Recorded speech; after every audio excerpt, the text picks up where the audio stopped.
Welcome to the Creative Play and Podcast Network. Join us as we share our favorite RPGs, one-shot games, tabletop games, reviews, and convention panels. Sit back and enjoy the show.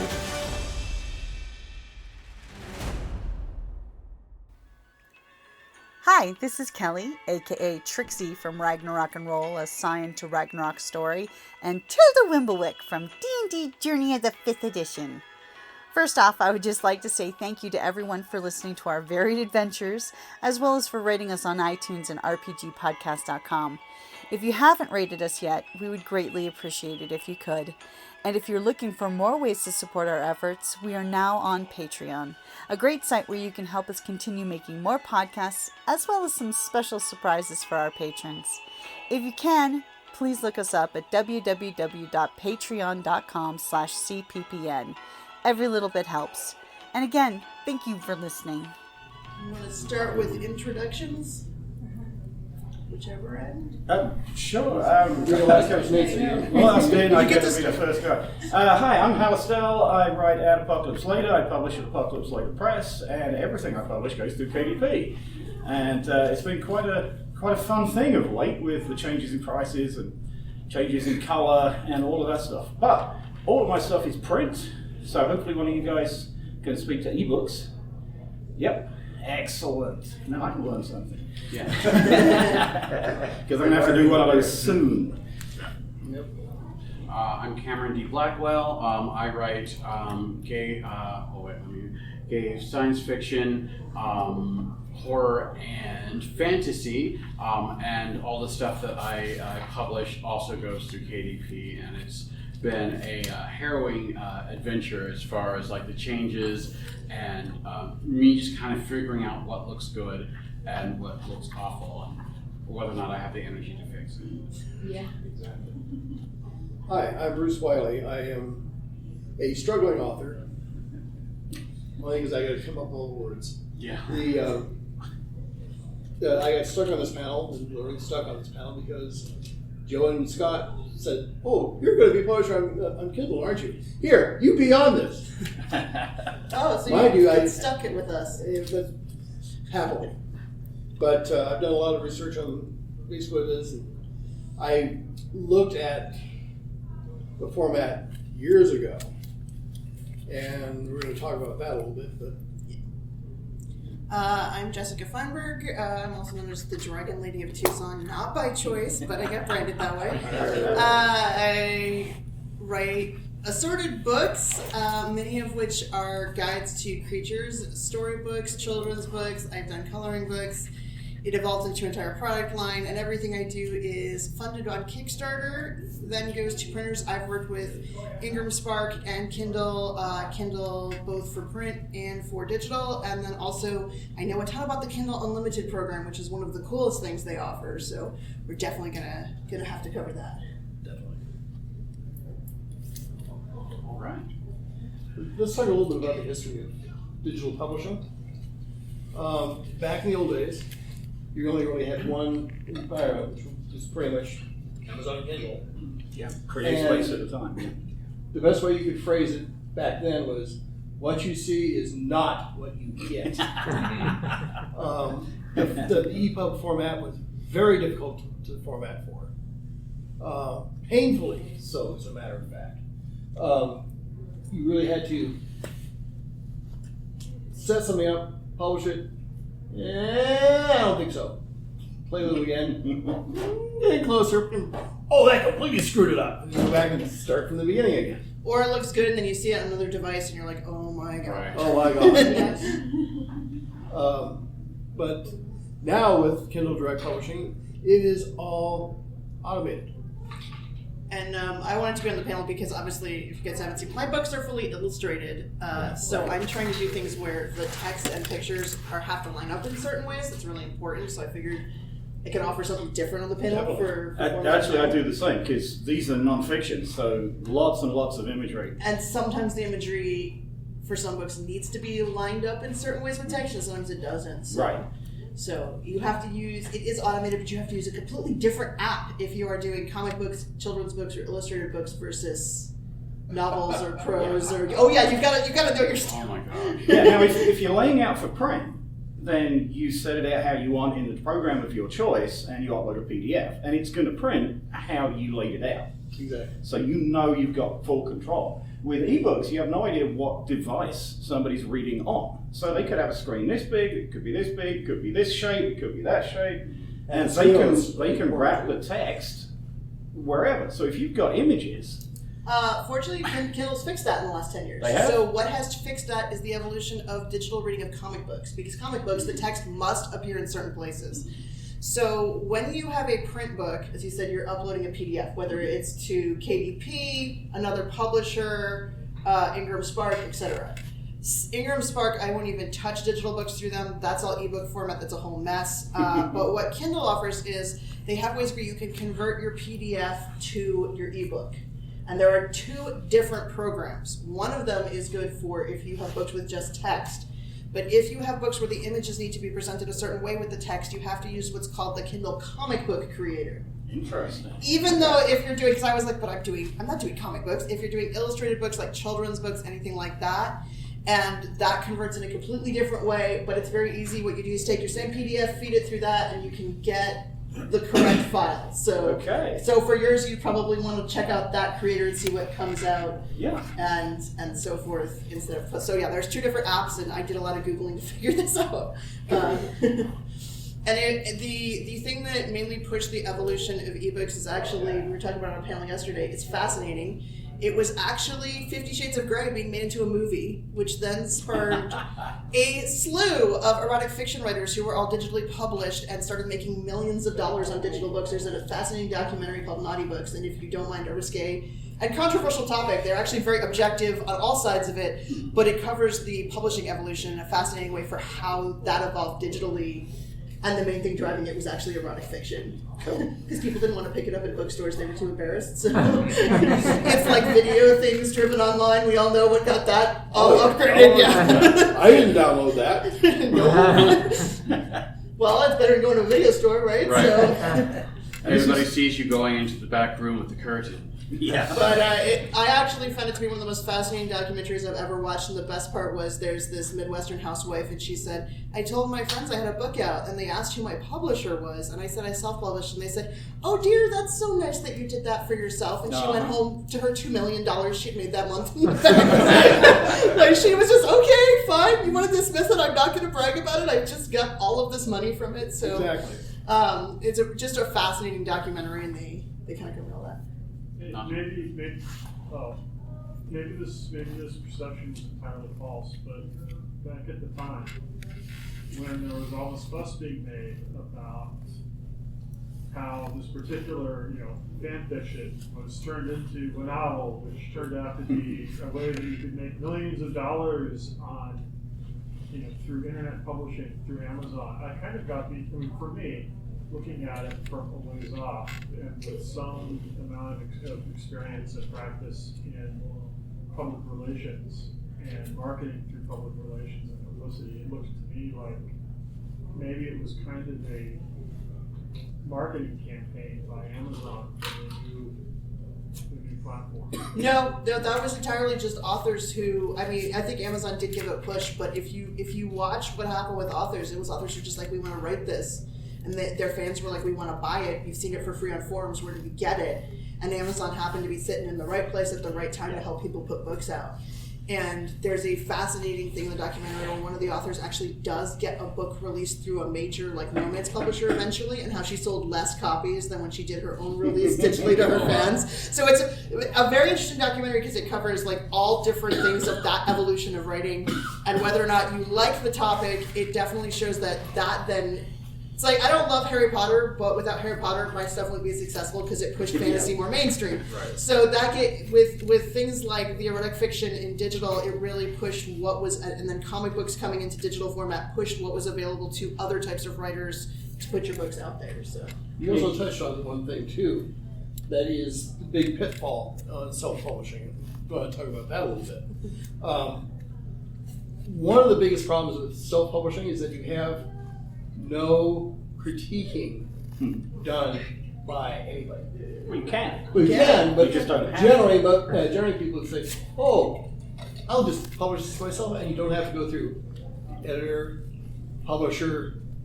You know, you should be. You should be. Yes, you definitely should be. For what I did, but however, in traditional publishing, you can also get assigned an editor who's just terrible, and you have no say, and they just destroy your book. So there's pitfalls to either one. I had to go through a bunch of editors and ended up actually with one of my fans who'd been buying my books for 10 years.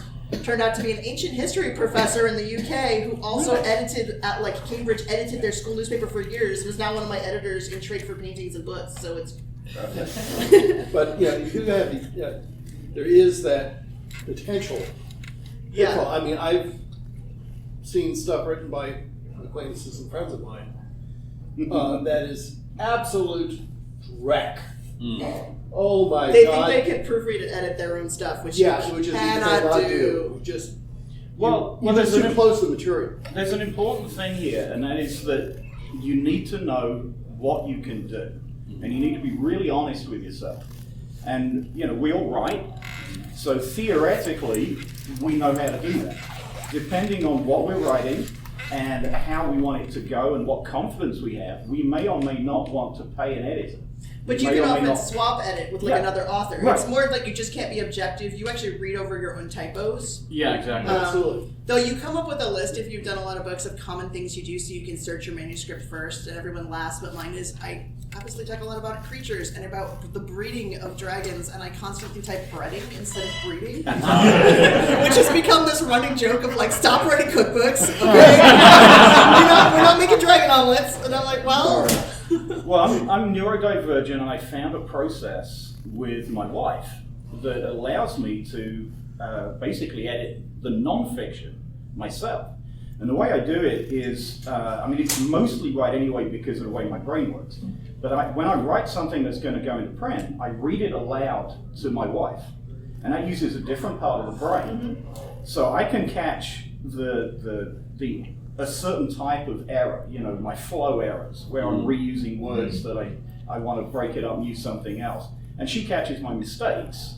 Oh, and occasionally there'll be a spelling error in there as well. Another sneaky way but of I wouldn't do that with fiction. If you don't have a handy partner who's willing to let you read aloud to them for a while, is actually use the really bad read aloud on Windows or Mac, because it sounds terrible, but that actually makes you listen harder, and it will catch a lot of your typos. It's still good to have somebody do a read through. Unfortunately, once you get a few books out, you get more fans who are like, we would like to be maybe not full editors, but test readers. So you do end up with more of the feedback level, and now I use Patreon and Ko-fi and have people giving me feedback from the early stages of concepts of my books now. So it's evolved over. Because my wife will happily tell me I'm wrong. She has absolutely no, that was not his brother, that was his cousin. Continuity. Oh yeah. But a lot of fans won't. It's like, oh my God, you're the best thing ever, and this is the best book. No, that's not what you need criticizing your book, critiquing your book. We had 2 questions. Well, I just want to make a statement that you do have a tool, ChatGPT 4, the one you pay for monthly, not the free one. That one can really catch a lot of stuff. I mean, see, the thing is, things like Grammarly or any of the other automated ones, they have a hard time catching when you don't use a word correctly. I had an example with something I had it edit for me. I was using the word course, CORUSC, and nothing caught it, but it caught it. Right. And other people missed it, other things, but it can catch stuff like that. So we have tools now like that. Right. And then there are things that are optional, like how you're going to write dates with or without apostrophes. If you're saying 1900s, whether you're using Oxford commas, things like that. Yeah. You as a writer, especially if you're doing a series of books, develop basically a Bible for your editors and proofreaders. But you also need people who will do content proofreading. Does it make sense? And depending on your project, I try to get people with as diverse backgrounds as possible. That's why I was happy to get somebody who like has a degree in ancient history in the UK. Perfect. Yeah. Like you're totally different. But I also have a couple math and science teachers because occasionally I've done things and they're like, this dragon would not exist anymore. It doesn't reproduce often enough that it would still be in existence. Like they're very good at catching that stuff. So I think you build up what you need for the specific thing that you're writing, and then it's going to vary a lot. But you cannot be 100% objective about what you're writing because you wrote it. So yeah, and pay people. I mean, free tools are great, but if there's something that you honestly know you can't do yourself, pay somebody to do it. It's worth it. It is. So I end up going through, or my books, I end up having people go through them between 5 and 10 times after the manuscript is written. And for myself, I find that reading from back to front is one good way because you don't get into the story. Right, reading the chapters out of order will totally right. also get you out Okay, I use Creative Writer, and it picks up stuff. I use an editing group, and they do pick up stuff like, where did this character come from? Or, you know, that's not the description you used before, that kind of thing. And then I have a regular editor that I pay, and she goes through and picks up the rest. It doesn't get it all. If you've got 100,000 words, it ain't going to be you perfect. You have to learn to live with a couple typos because they're gonna get through. The interesting thing is with art, there's some similar techniques that take you out of the same thing as like reading a book backwards, out of order, reading aloud. You actually can, and I always recommend that people doing their own book covers, if you're an author and you're having a cover design for you to do this, mirror image your book cover and make sure it still looks good. Yeah. Because if there's symmetry issues, centering issues, things that your eye would not catch, either turning it upside down or mirroring it, they've done studies that show that people can draw more accurate portrait likenesses if they draw from a photo of a person and everything is upside down. Because it takes you out of your brain telling you how something should be and lets you look at it objectively. Right. And obviously, if you're talking about digital publishing and we're talking about covers, you also should make sure that your book cover looks good this big. Yeah. Because it's going to show up on Amazon tiny. It's going to show up across a room at a convention very small. I've seen a lot of absolutely amazing indie published authors, and they have fonts that are just not readable on their covers. Yeah. Like, you might fall in love with the font, but get like 10 people to look at it and tell you if they can read it. Yeah, because that's huge. The kerning, it always bugs me when like the R and the N next to each other makes it look like an M, and it's like what? Oh, there's a font. I can't remember which one. There's a font I really like. Oh, Nevis. It's a really good sort of headline font, and the kerning is just wrong, so I can't use it for certain words. Yeah. And it's one of the most famous things they tell you, and a lot of people just never use the font Arial. When people are like, "What are you talking about?" Try writing an address label going to Illinois in Arial, because it'll just look like 3 lines in a row. They do not differentiate between a capital. Yeah, it's yeah. So there's always like the else is just like just a little bit larger than the And then there's also a lot of writers who feel like they have to put absolutely everything on the cover, like what the book's about, like on the front cover. Yeah. You don't need 20 text items. You need something to draw people in, get them to turn the book over, read the blurb on Amazon, ask you about it, draw them in. But you definitely, if again, what you're comfortable doing. So if you're not comfortable with doing that, you can easily get a cover designer. There's a lot of options for very affordable things. People trying to build portfolios who are happy to have you use a photo or take part in it. But depending on where you're at, and whether you're going through a small press or doing it yourself, there's definitely need for like an objective eye for a lot of these things because we won't see them. Yeah, and that's a really important flow. So if you have a physical copy, it's slightly different with Amazon, though it still applies.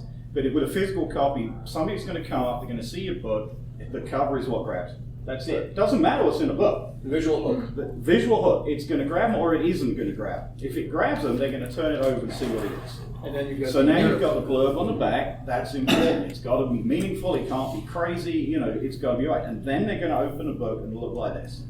They're not reading it, they're just looking what it looks like. And if you haven't laid the book out right, if the margins are weird or... It might put it right back down again. So I'm not reading that. There's no margins. There's no justification.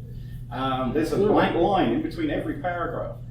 And one of the things I struggled with on mine is that because I was like with this one doing a field guide, I wanted it to look kind of handwritten, but then I had to have it be readable, so I ended up getting like 20 different free commercial use fonts and handwriting, did a bunch of samples, shrank them down enough so you could read them, but they were on a smaller size, and just put them up for vote on my Patreon and was like, which of these is most readable and do you like? And looked at what people said, because that really helped.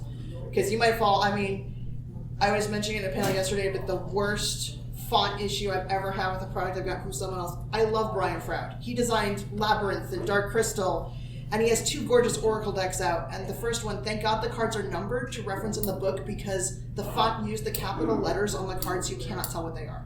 Oh. They're very flowery, they're very pretty. I have no idea what half of them are. Like, there's like 8 swirls in the F, and I'm like, is this an F? Is this an L? I can't, is it a T? I can't tell. So When fonts get too extra. And you might fall in love with that, but you have to be like, is this actually going to be something where someone can tell what my book title is? There was a rather famous meme about someone writing something in Blackwork, and all they did is like same little lines, like 12 or 14 black lines, and it says, "What was that?" It says minimal. And yeah, that's because that's the way you do Blackwork, is that it is, a set pattern. And when you've got a certain number of letters that have to use the same one, well, it's going to come out looking odd. Unless, of course, you're a death metal band, in which case you don't want anybody to read your logo. Yep, that's the one case where, like, if your logo's too readable, you're probably not a good metal band. Yes. If it doesn't, that's my person said, if it doesn't look like a tangle of tree branches or brush that you find on the side of the road, they're not a good band. Yeah. And it's a trend with them. And if you ever see a poster that has like 10 bands for a concert, it's the funniest thing. You're just like, I think that one's going to be good. You're right. He's like, can you read this one? I'm like, nope. Are there any letters in there? Like, some of them literally just look like scribbles, which is amazing. Yeah. So obviously there are exceptions to the rule. So you mentioned justification, and that has been, it just made me cringe, because I just learned about justification last year. So I've been doing this by myself, right? I've been self-publishing. So if you I started self-publishing in like 2018, just because I didn't want to take the time to learn how to do it correctly. I didn't know how, and I let my fear of not knowing get in the way of that. But I'm like, you know what? I'm finally going to do it, and I just put it all together in KDP and then threw it out there. And it was like, yay, I did it! And then I got the book in print form. Like, this is awful.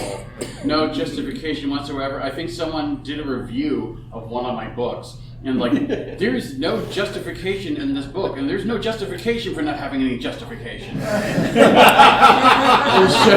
But you learned for future. Was that me? Well, I hope so. It might have been. Cherry vanilla? Cherry vanilla, yeah. And so I'm like, I don't know what that is, but okay, cool. And so my books has been like, it's a journey of what I've learned. So like these 2 books, no justification. And then somebody said, oh, this is what justification is. And then the 3rd book was like, oh, wow, this is great. So now that I know what this is, I'm like, do I really want to go back and fix all of that?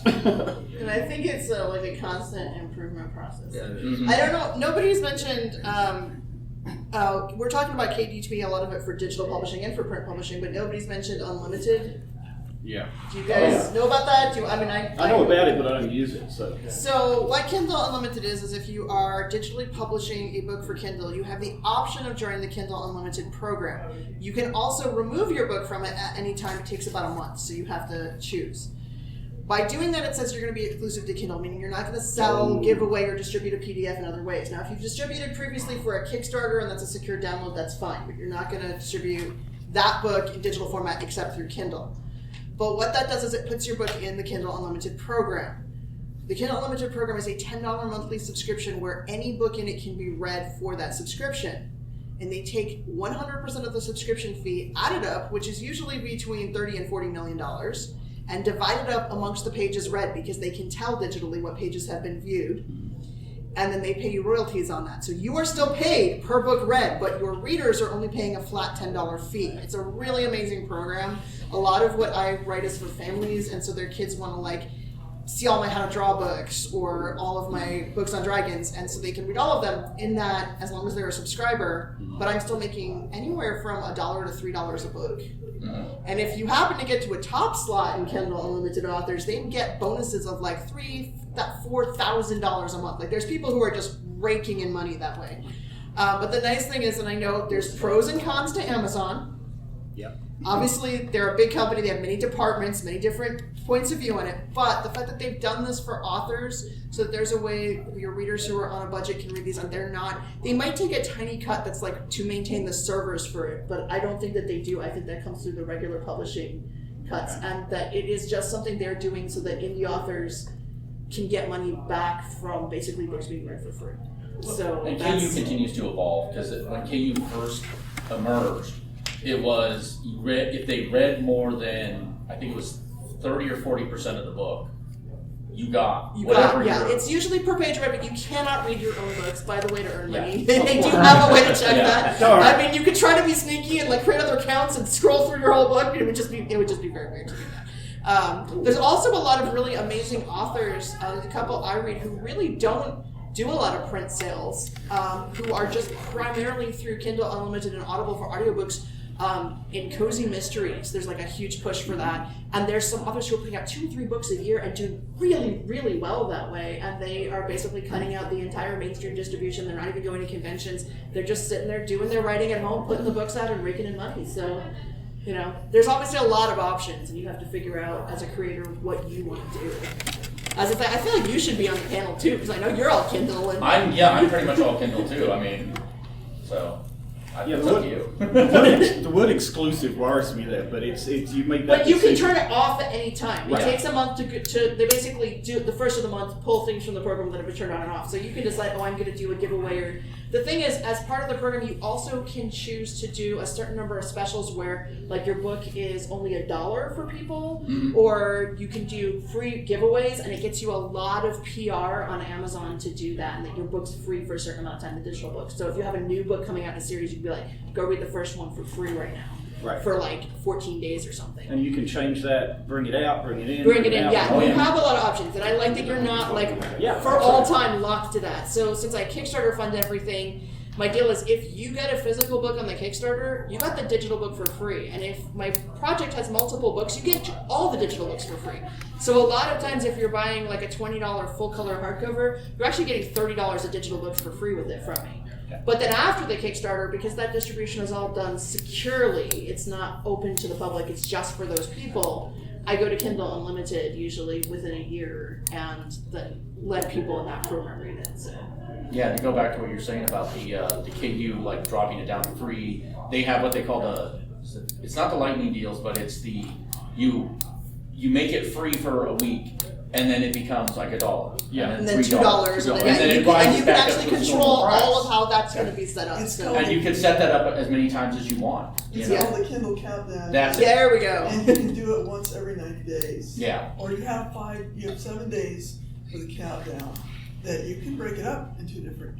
If you want to do it for 3 days here and 4 days there, you can do that within. I do like that they limit it, because I think that there would just be authors who were just trying to constantly spam promotions to try to like boost their books, and I think it's to say like every 90 days you have X amount of giveaways and things that you can do is really fair. So. And I've done the countdown on one of my books that I managed to format to be an ebook, and I got pretty good results from that. I'm doing a countdown at the end of the month for the new book. I would only do that in the future when I have more than one book in that series. The first book will be a free promotion. It's a countdown at the end of this month because right now the only book in that series. But I've had good success doing the free promotions with the first book in the other series. There's 5 books in the series now. So even though I'm giving away the first book repeatedly, I'm getting a lot of downstream sales. Because then people want to read the next book. Yeah, people want to read. And I've done that's it where it's been that way, and then I've also done it themed. So like if it's Halloween and I have a spookier book, that'll be free for a week for like Halloween. Or there'll be one that's like more of a cozy children's book read for Christmas. There'll be a week you can get that for free. So you can do a lot of things like that. And the fact that like love or hate Amazon, they have that all built in, and you can again put books in and out of the program. So you might say my newest hardcovers aren't going to be in there for the first year, and you have to get the hardcover or the digital book and pay for it. But then after that, it will be in the program. And I guess the one thing I will say is the one thing I don't do, and I print them through Amazon. I print my coloring books through Amazon.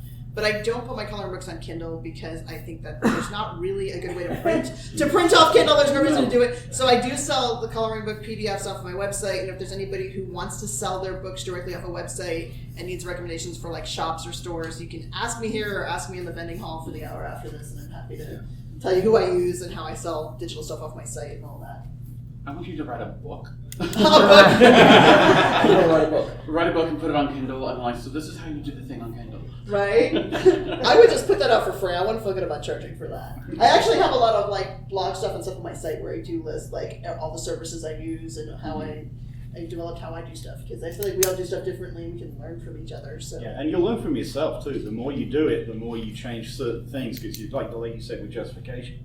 There's things that look great when you first do it, but as you move on, you realize no, that should be slightly different.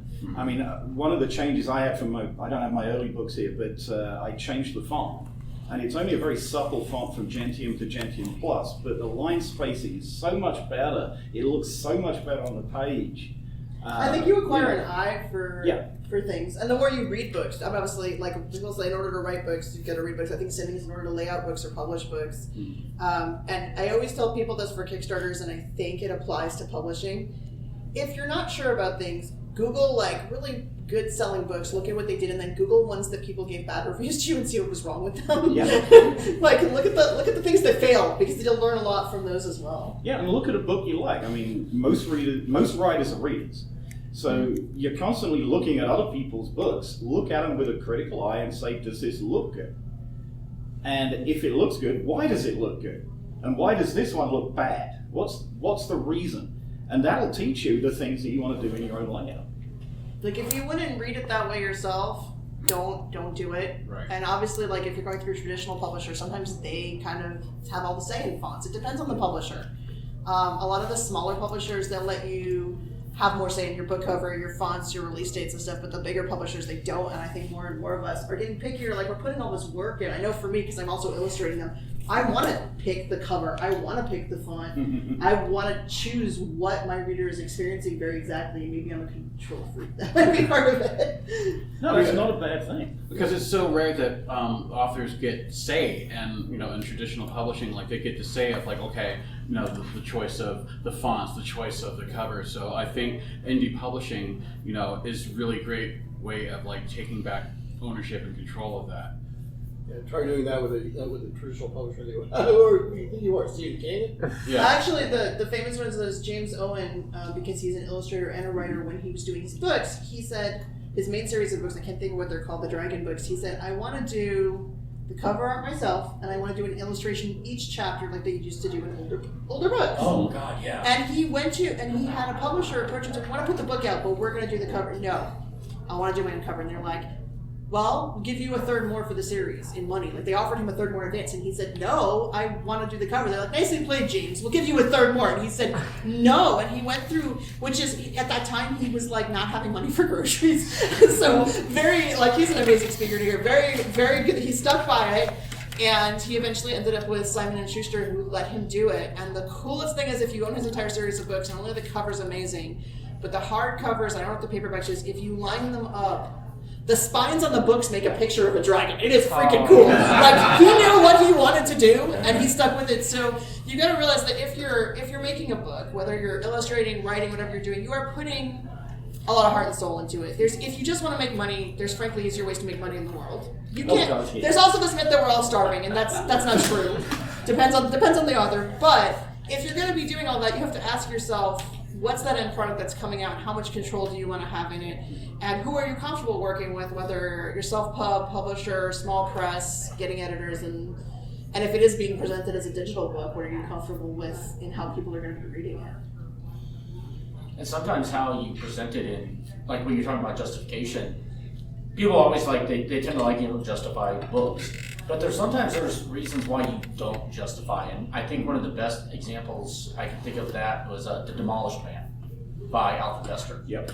And the justification in that book is nuts because it's about telepathy. And when you think about, I mean, most of the way people think about telepathy, it's like, oh, it's just normal words, you know? But he's like, no, you think sideways, you think parallel, and you think, and he shows that in the justification of the book, and it's nuts to read as a result, but it's so engaging. One of the other books series that I know he had a difficult time with was Series of Unfortunate Events, because he plays with not only how text is laid out in the book, but with weird things, and he had to go to his editor at one point and say, the editor said, you have 4 pages of the same thing over and over again. He's like, no, that's on purpose. There's a secret message in the middle of it if you keep reading it. It's supposed to be that way. You know, because he was doing things like that, and the editor, was like, oh, okay, you know. I did one of those in mine where I thought it would be really cool, since there was a fire genie, if it looked like part of the page in front of it had been burned from the page behind it. And I had an editor go, you know, this is really weird. There's text on like one corner of this. And I'm like, yes, if you look at the next page, it's the next page showing through. Okay, never mind. Never mind. And then my latest book, I have something that's an invisible newsletter, so there's no picture for it. And at least one person was like, you know, the picture's missing here. And I'm like, it's literally called the Invisible Newsletter. So the rule there is that you need to know the rules so that then you can break the rules at the appropriate moment. And break the people trying to do the things. Don't break the people. Yeah, I actually talk about the Demolished Man in this one. This is the first 4 decades of Hugo winners. Oh, okay. And it, because of the telepathy, and I can only just read myself because I didn't bring those glasses. Oh, did I? Yes, I did. But yeah, if only there was an easy way to translate the telepathy shown here through the wonders of layout design into some sort of visual element. Conversations between peoples here are fragmented into columns or wilder patterns of text. And I can't talk about the psychoanalysis much because that way lies spoilers, but it's pivotal stuff and that's what's unusual and interesting. And that's a good thing to have in a book, unusual and interesting. But it's got to work.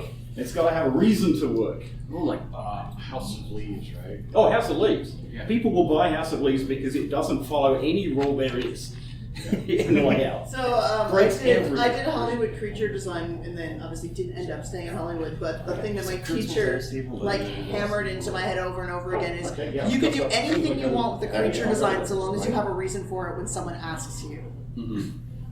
As long as there's like there we go with your ships. Yeah, you gotta have a reason. If you're like, oh no, this creature, you know, it has super sensitive skin and that's why it looks like this. As long as you have that answer for when someone asks you, then you're good. But like, if you do things just to do things, then it. Yeah. I think that's like a rule in steampunk too. Like, okay, cool, you have this cool device, it looks great, but what does it do? Like you have to explain. You know. Yeah. That's like the kiss of death in a horror movie where they're like, "Ooh, let's just put all the cool gross stuff in, but not having a reason for it to actually be happening." The Exorcist Beginnings was one of those where they were like, "What? Why is he eating my bugs?" Okay, we're never going to explain the bugs in any other scene in this movie, but okay. Exactly. There was a situation where, talking about justification and such. It's like I really wanted to use an acronym, a modern acronym, in one of my stories. So I had to backronym the whole thing and develop the Tesla accentuated rod of electric radiance. It is a taser. And basically it's the guy's walking stick has a flywheel in it. As he walks, he's storing electric current. So when necessary, he puts the 2 electrodes on the end of the cane, hits the button, and zap! Knocking the guy out. I think I usually stay away from acronyms because I really don't know how to make them work within the story. But in one of my, I have a web series, is kind of like a fantasy spoof, and one of the characters needs to get some new armor, and so he is taken to this like bazaar, right? And he's like, "Oh, this shiny gold metal is made from polyorbium latinum tribisalamate," and it's like, "What?" It's like, "Oh, it's PLOT." Well, and there are a lot of writers like who won't tell you ahead of time, who hide things. Like, again, I have to go back to like people who play with languages like Lemony Snicket Series or Fortunate Events. That if one of the books is bird themes, it's the Fowl Village, like birds, like fowl. And the baby's nonsense words in that book, when I read it, I thought they were nonsense words, like all of the other books. Until someone who was a bird watcher read it and said that the scientific names of birds backwards. I'm sure his editor had so much fun with that. Like, what is this? but yeah, I think that it's great if you can work those things in. But again, because we are talking about formatting, when you are formatting, you have to make sure they're going to work in digital format. Yeah, in whatever format you. So if your book has like a coded letter that a reader needs to see in a certain layout, you've got to make sure that will carry through to whatever it is. Like, cause we're talking about images, but if you have text that has to lay out in a certain way, you may also have to use like the comic book exporter or something else to just really test that and make sure it's not going to like wrap to a different page. And I really like the fact that KDP allows you to preview the layout before you press the button, because when I published Cherry Vanilla, I didn't have that. I just uploaded it. Yeah, it's gotten a lot better now. And especially when I export it as a PDF, on Google Docs, because I use Google Docs because I'm basic. If it works for you, It works. Well, because I don't. Price is right. Well, yeah, exactly. From the days where you stop, where you lug your laptop around. Well, now I can use it on any, and I can use it on my phone. So I write on my phone now, because I'm bougie. And I forgot where I was going with this. So it looks one way on your screen, and then you export it as a PDF, and then you upload it to KDP. Well, something that was dead center is now over here when you upload it to KDP, and I'm like, So with that, the awareness you have to realize is it's both a pro and a con. On most Kindle devices, and if you have a phone that has the Kindle app, one of the things that they let you do is adjust the text size when you're reading, so that if your eyesight is different, whatever, which is a great thing. But if your book has something that has visual layout, either with art or text, you may need to convert like a letter or something to an image for that book. Because if there's text that say, like again, like someone's decoding a message and you want it to display a certain way, and they put the font size up and it wraps all weird, it won't work. So those are if you have those special formatting things, that's where you have to be aware of like what maybe needs to be an image. And definitely always play with adjusting your font size on your books. And if you're doing print as well, this is not ebook, but if you're doing print, especially if you are not 100% sure, I've got a format for some of these that's exactly the same width, same page count, same everything, so I'm pretty sure. But if you're not 100% sure, get a physical proof. Mm-hmm. Yeah. Which you have to pay for. Yeah. But it's very fast though now. It's so quick at getting it. Yeah. Even like the color books, like within like 4 days I can have a proof, which is insane. My first 2 books came out in 2013 and I was running way too late before Phoenix Comic Con. I wanted my books to sell at Phoenix Comic Con. So I did not get physical proofs. The first one came out great. The second one, the spine is completely wrong. If I'd have got the physical proof, that would be perfect because I'd have changed it. And I didn't, and now I'm stuck with a horrible spine for the second book, and I'm still 10 years later thinking, should I go back to a new edition and fix that? Yes, I probably should. You can just upload a new cover. Yeah. And I guess this I get to mention, so the 2 ways that people mainly self-pub are, if you're going for print or ebook, are Kindle and Ingram Spark. If you'd asked me 2 years ago, I would have flat out said Ingram Spark for everything print and Kindle for everything digital. But that severely changed during the pandemic because Ingram Spark increased their prices, Amazon lowered their prices, added premium color printing, and added hardcovers as an option, and their premium color printing is cheaper than Ingram's premium color printing and drastically better quality, and you can always stop by my booth and ask me. I have examples of both. Mm-hmm. And the biggest thing is that the setup on Ingram Spark is, I think, 10 times harder than the setup on Kindle. They've tried to improve it and make it more automated, and it is worse now. It is so bad. So I definitely for digital books, do not do it. But the biggest issue I had with them is that Amazon's a lot pickier about their printing and shipping and also letting you know when things are going to arrive. And if I order, say, 150 of these from Amazon, I might have 1 or 2 that have a printing error or have been damaged in shipping that I have to replace. If I order 150 of them from Ingram, there's a good chance that I have to replace 50% of the books. And they will do it, but you have to take a photo of each damaged book because they are very bad at packing hardcovers. And after 3 years of hundreds of books being replaced, I was like, I cannot do this anymore. It is just stressful when you need things for an event. Like, there's a reliability with Amazon of, I can see when my books are going to arrive. I know that most of them are going to get there okay and not have problems. So what about retail versus wholesale on Ingram Spark versus Kindle? They're the same now.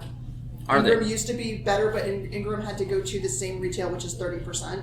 Right. A minimum is that you can do is 30% cut, and that is what they are all at now. Yeah, because it's still pretty much print on demand, right? Yeah. Either way. Yeah. So the way you go for larger print runs is you go to a printer.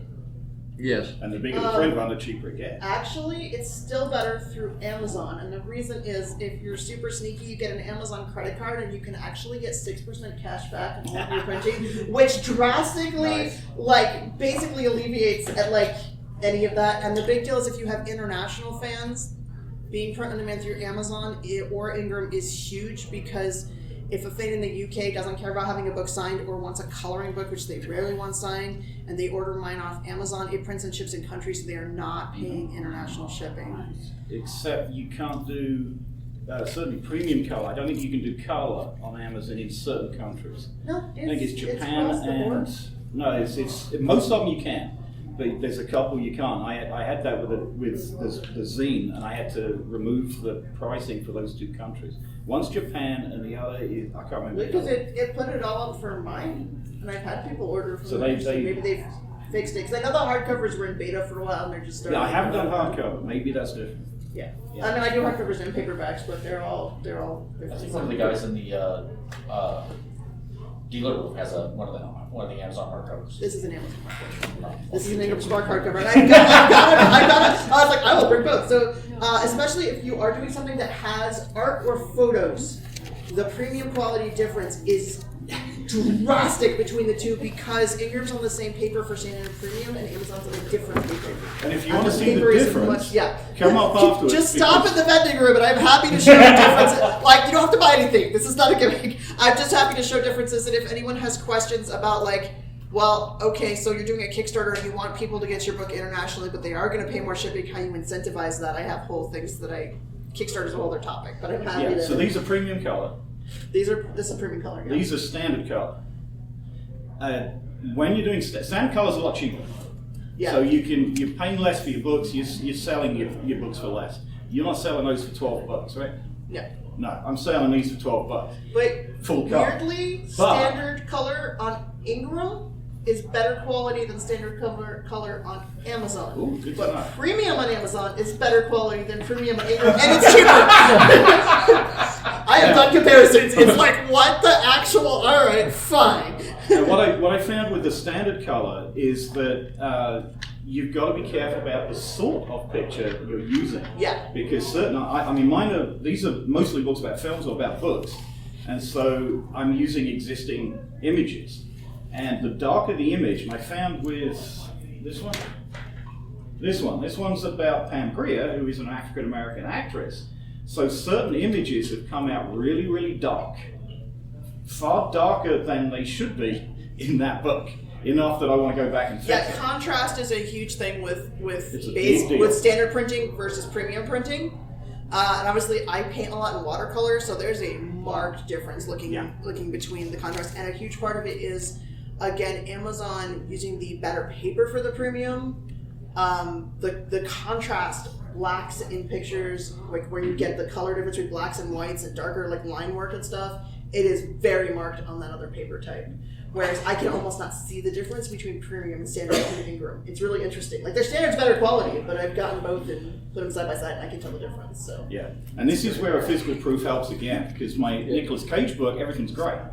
I don't have a problem with any of those images. Half the images in here are great too, but the other half, no, I need to do something with the contrast. I need to manipulate those images, and I didn't do that because I just went straight to print. I didn't get the physical proof. Again, get a physical proof. If there's any At least possibility for like of your you first changing few it. books, and then if you're doing something that's like, oh, it's another book in the series, it's exactly the same formatting, exactly the same thing, that's not as critical. Well, that's why I did that one, because it's the same page count, same format size, same everything. But I should have got a physical proof. But there is a marked difference too in Ingram versus Amazon in their proofing. Amazon will almost instantaneously give you a digital proof showing margins and things, and Ingram will make you wait up to 48 hours, and then you'll get a PDF, and it's a mess, and it's a huge download. So yeah, like just from the process of like new folks, I always will point people at Amazon because Ingram is like a headache and you can make those changes within the program, like really fast. No, really like just from like the way their tools work, it is a learning process. But I think you are better off spending the time learning how to publish on Amazon, and definitely having things that are fast, next day shippable, Amazon Prime printing kind of things. Like really incentivize people to get your books. So. You can do both, and we should probably mention Amazon is very, very available. Wherever you are in the world, there's an Amazon. They'll print, they'll ship. It's easy. You get that international benefit. There's all sorts of other benefits that you just mentioned. Kindle Unlimited. All of those are just Amazon. If you go, the best bet is to buy your ISBN from Bowker separately. Don't get the Amazon one because that locks you into being a KDP publisher. Nope. No. You can, Does that change you can now? be on both. You can be on as many. If I want to, I have collector's editions. I have this book on Ingram and I have a collector's edition through Amazon. Where did you get the ISBN? Free from both. Oh, so it's a I have different ones I'm ISBN. not using. Yeah. No, every edition of your book should have a different ISBN. Yes. Right. Paperback, hardcover, collector's editions, reissues. Okay. Like, So if you buy your ISBN first from Bowker, then you can publish at Amazon with your ISBN, use their free barcode and all that. But then you can go to Ingram and publish using the same ISBN because it's the same edition. Can't.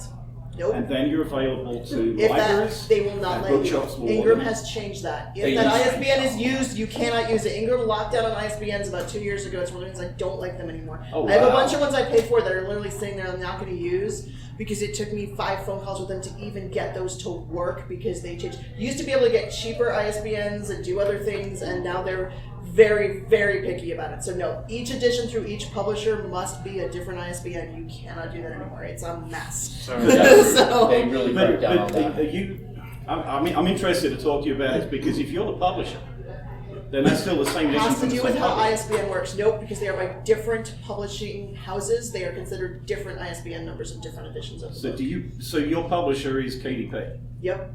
Okay, my publisher is Apocalypse Lake Press. Right, It's a but registered even account. with that, because of who is actually printing and distributing the book, unless you're going to a private printing house and just having whatever you want printed, in which case you can dictate what goes on the book, they will not let you use an ISBN. It's actually monitored and it says already used and it goes through a mess. And they even thought mine were already used when they'd never been used, and I had to go through like, this is why I have issues with it. Like, you can get it to work, but the big thing for me is not knowing when books are going to arrive, having books damaged, and then about a year and a half ago they started improving the website, fixing all these ISBN things, fixing them in which it made it really strict and broke it. Fixing. And they put a more user-friendly interface. Did they And make I'm it allowed to worse? criticize this. I used to be a user interface designer. It's terrible.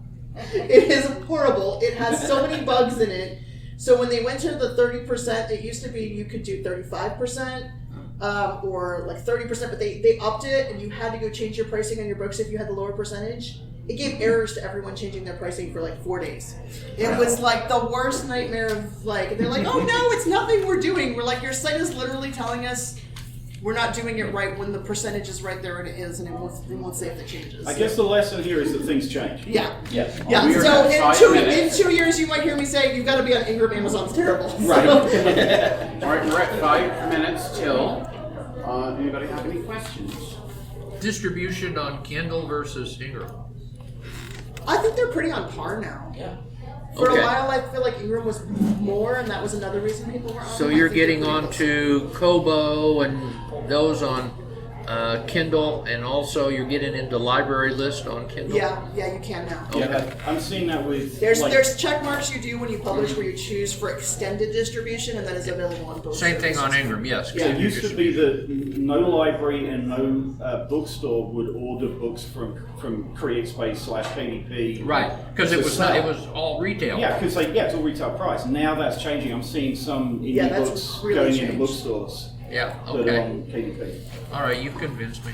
I would say try it. I mean, like I said, you can have, this is still available through Ingram, but there's a collector's edition with better quality printing that's the Amazon. So there, I actually have it listed as collector's edition, has premium printing compared to.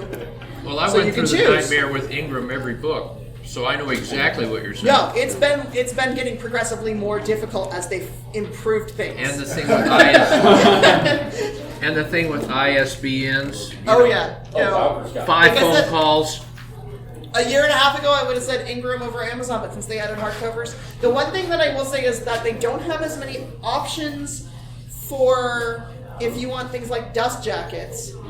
But what you can do is just have your dust jackets run as large art prints from anyone, wrap them around a book yourself, and make it limited edition and sell the book for more and sign and number them. There you go. As someone who just made an additional $30 per book on my new book that has a holographic dust jacket, it is well worth it. Oh, now you're giving me ideas. Right, I will show you stuff. Well, thank you all for coming in. It's, I hope you got something out of all this. I've learned. I have questions I want to ask all of you guys. like brainstorm after this. Yeah, good. Because Thank my latest is at the editors now, and Thank you. Kindle it me. For me, it was the stress level of like not knowing when books were going to arrive, not knowing how many were going to be damaged. It was completely stressing me out, and it just made me. So you mentioned something about selling off the web. Thank you for listening to the Creative Play-In Podcast Network. If you enjoyed our show, please check out D&D Journey of the 5th Edition and Ragnarok Enroll a Scion Hero to Ragnarok Story. Also, check out our Patreon page for more content and behind-the-scenes things, as well as joining us for a one-shot game or two.